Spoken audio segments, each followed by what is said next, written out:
Let's move on to main topic number 2. And our second main topic today gets submitted to us by Christopher Brickner, who writes, HBO Max launched yesterday, and it had a few problems, from not being available on Amazon Fire Stick or Roku, to missing titles people expected, like the original Superman films, to the lack of a really compelling launch title like The Mandalorian. On the positive end, the service does have a large back catalog. So what do you think of HBO Max, and do you think these problems will hurt the service? All right, thanks a lot for sending that in, man. And yeah, listen, you guys know I have been tremendously excited about the launch of HBO Max. We've been talking about it for a long time. And the more information came out about it, the more excited I would get. We talked about the catalog list last week. We've talked about some of the originals they say they're planning on doing, which we haven't seen anything for quite yet. All that kind of good stuff. Yesterday was the first time I had heard that it was not launching on the 2 largest streaming platforms there are.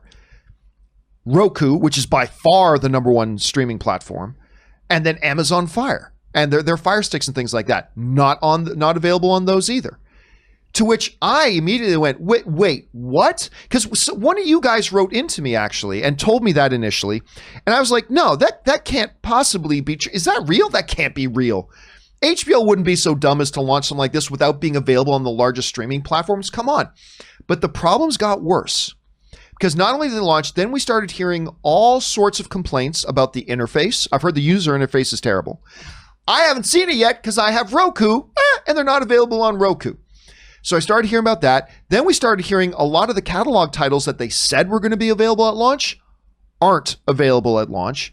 And unlike Disney Plus, who I have criticized because they launched with Mandalorian as a prime marquee original and they didn't have anything after that, they're not launching with any prime marquee original stuff for this. It got so bad. I'm going to read this. I shouldn't, but I'm going to read this. I got a text message last night from a buddy of mine who is a film industry professional, worked on many high-profile big movies that you know and love. And this buddy of mine wrote this to me last night, and he wrote the following. This is the conversation we had. I'm not going to reveal his identity, but I'm going to read you this conversation. He's probably laughing right now because he's probably watching the show.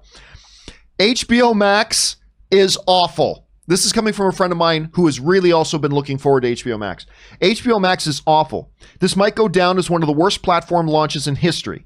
I can't even begin to tell you how disappointed I am with it, to which I then replied, ouch. It's not even on Roku, so I can't even try to enjoy it.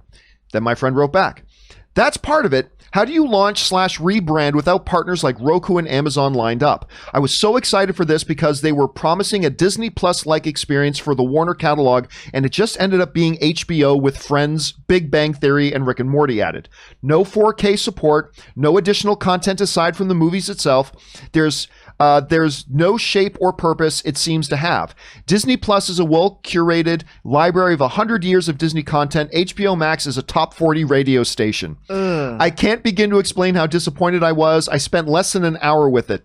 It's like New Coke followed by HBO Max in terms of bungled rebranding, to which I then replied, holy crap. Yeah, I was so pissed when I realized I couldn't even try it if I wanted to. What the hell are they thinking? To which my friend then replied again, it's like releasing a blockbuster movie, but not securing any screens in the biggest markets. I just remember when Disney Plus launched, it felt like an event, and we all spent hours just navigating and touring all the content at first.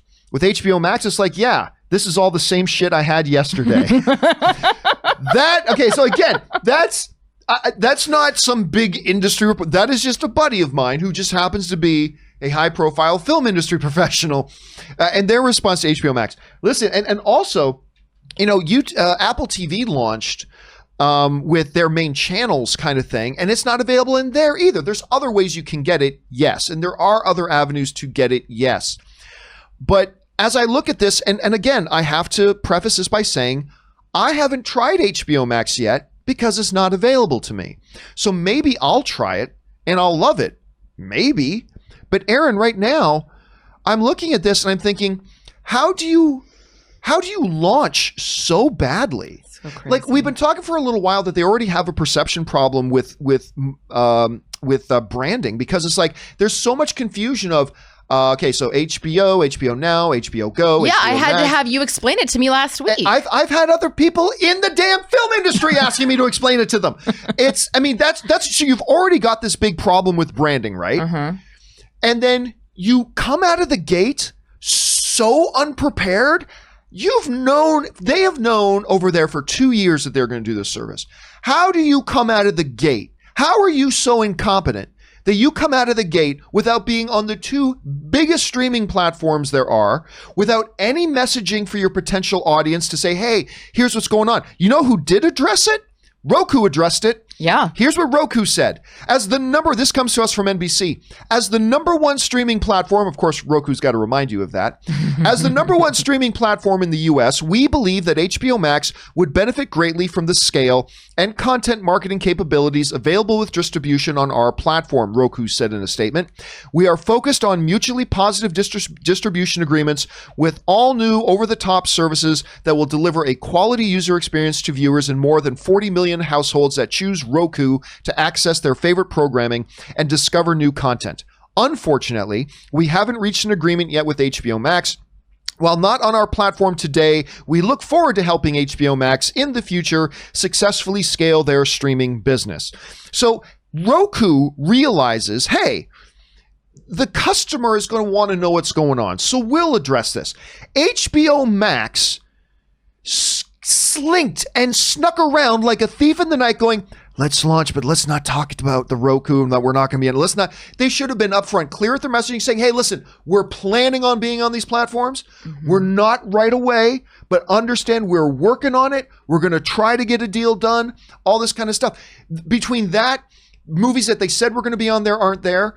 They don't have any brand new original programming to launch with. How do you have 2 years? And again, let me say it again. I have not used it yet because it's not available to me. Maybe if I use it, I'll think it's the greatest thing in the world.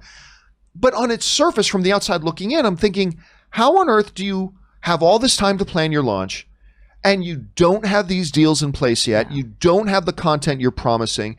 And it's feeling more like Quibi. It's feeling more like a Quibi launch than it is like a Disney Plus launch. And this should be able to rival Disney Plus.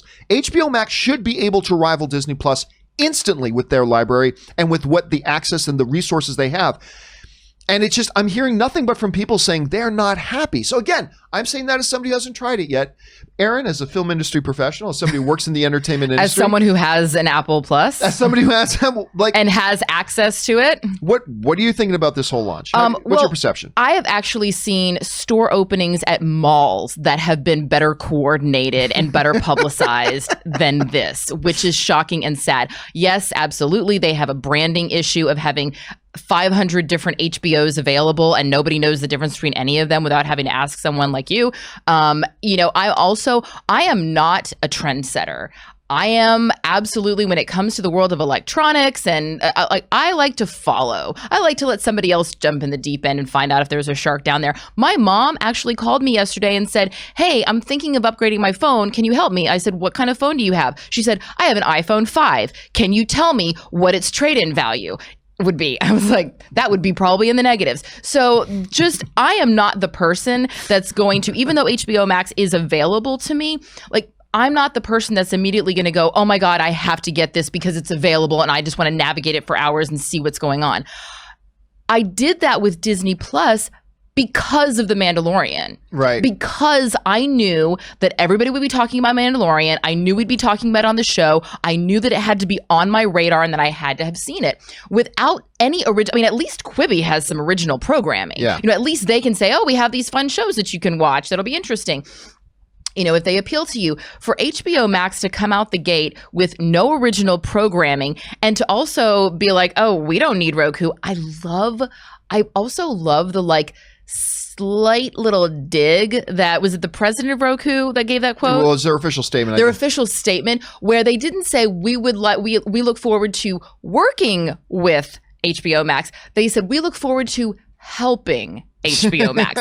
And that's such a perfect way of being like, oh, hey guys, great launch. Well done. If you need some help, we're here. But by the way, whatever our negotiations are, they're now going to be a little bit more on our terms because you are now seeing how you probably need our help more than we need your your network, your service. Yeah, and it's too bad too because like for months, Rob and I on this show have been like, HBO Max is coming, HBO Max is coming. I've been so excited about HBO Max. It's like all this stuff we've been doing, all these stories on is just like, it just really looks like they dropped the ball. How do you do that? I'm not really clear. Here's hoping they get things going again. Guys, question for you is, have you tried HBO Max so far? If so, what are your thoughts on it? Are you like a lot of people where like, you don't even know what the difference between HBO, Go, Now, Max, what's the difference? Like maybe you're one of those people that their messaging is totally confused things for you. Do you even have access to it right now? What are your thoughts on all this? Jump on down to the comment section below